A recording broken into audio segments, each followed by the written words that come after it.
Hey, so have you ever wondered why Hindus especially worship many deities in the form of an idol? I know idol has a different connotation sometimes, but what I mean by it is a sculptural representation of a deity. Now, the rest of this video was shot in Coimbatore in the south of India at Swami Dayananda Saraswati's ashram. So we'll move over there quickly, but then before that, I just wanted to give a quick context. Now, the idea of this worship, as is done in most houses that you will find, and more elaborately done in temples, right? The idea is that of what my Guruji Swami Tadatmananda calls deliberate superimposition. So, for example, um, you take a piece of cloth and you put the colors of that represent a country, and that becomes a flag and emblematic of that country, right? So we deliberately superimpose the idea concept of a country on a piece of cloth. So in much the same way, this is what is going on. So the Hindu culture basically mainly comes from the scriptures, and the scriptures have hundreds of thousands of mantras. So I'm going to just use one of them to explain and show you what this entire idea of worship for a Hindu and what it means. So let's take a look.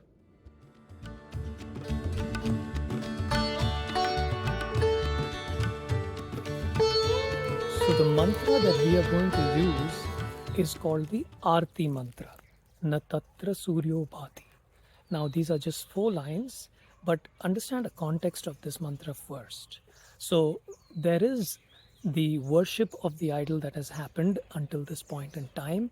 The pujari or the priest has performed a lot of rites and rituals on the idol, and people have gathered in different parts of the temple. They have kind of moved closer and closer to the main sanctum sanctorium in the temple, and now they are looking forward to catching a glimpse of the Lord, with nicely bathed and worshipped and decked up and ready for people to see. And it is at this point that the pujari or the priest lights up a lamp and holds the fire up close to the Lord and shows that lamp around the idol. And this is where the bells go off and everybody is focused on and is now able to catch a glimpse of that idol in a little more clarity, right? So this is the context. But before we proceed further to the mantra, let's actually listen to it and take a look at it in a temple.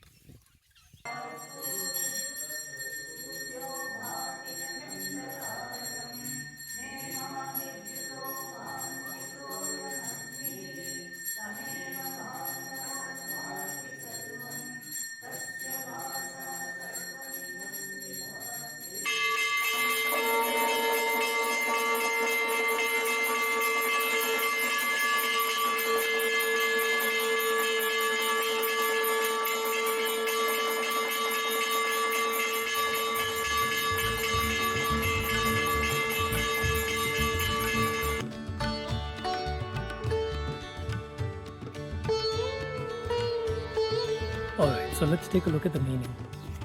न तत्र सूर्यो भाति न चंद्र तारकम नेमा विद्युतो भाति कुतोयम agni. Literally meaning the sun, the moon, or the stars cannot even shine over there or cannot illuminate, not even the boastful lightning. Then what is to say of this lamp trying to hold a puny piece of fire in front of that? Now, what is that?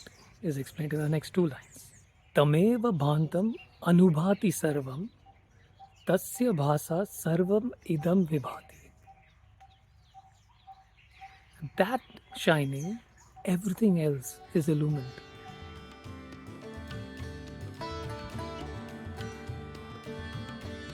The perspective that Swami Dayananda gives on this is just brilliant. So let's take a look at it. So he says that The sun does not shine there, where the moon does not shine, not even the stars, where even the boastful lightning flashes do not enter. Kutoyam Agnihi. What to talk of the fire that I am showing you? So, this is Swamiji's explanation. The sun is bright because my eyes are capable of sight. If my eyes do not see, they are not bright anymore. The sun illumines, but my eyes illumine the sun too. My eyes illumine because my mind illumines my eyes. My mind is shining because of the self, the Atman, which lights up everything. This self lights up my mind, my senses, and the whole world. That light is self-effulgent. It is in the form of Chaitanya, consciousness. What is the source of the Atman? It does not need borrowed light. It is self-effulgent. Such is his Swarupa, means own nature, intrinsic to it. Tatra Surya Nabhati. Surya does not illumine the self, without whom Surya himself would not shine. The Lord is not the object of any illumination. It is He who illumines everything. Now this is just absolutely brilliant. And what Swami Dayananda Saraswati is drawing upon is the Kena Upanishad, where the student starts by asking, in whose mere presence can the eyes see, can the ears hear, can the mind even operate? And the teacher answers in saying that it's the eye of the eye, it's the ear of the ear, pointing towards consciousness. And that's what Swami Dayananda Saraswati uses. And to go on explaining the next two lines, he basically says that when I show Aarti, I want to light up the light of all lights with this camphor light. It is like holding a candle in front of the sun to illuminate. He is the light of all lights, because of which the mind thinks, my eyes see, my ears hear, and the sense of smell, taste, and touch all perform their functions. I want to light up that light with this light. Kuta Agnihi? What is this flame of lamp going to do? Yet, I am lighting it because it symbolizes the light of knowledge. In ignorance, everything is hidden. The light of knowledge dispels that darkness of ignorance. Tameva bhantam anubhati sarvam. Anubhati means shines after. That alone shines, in which everything shines after. Tasya bhasa sarvam idam vibhati. It is because of this light alone that everything, including the mind and the senses, shine. So this is the profound meaning of this arti.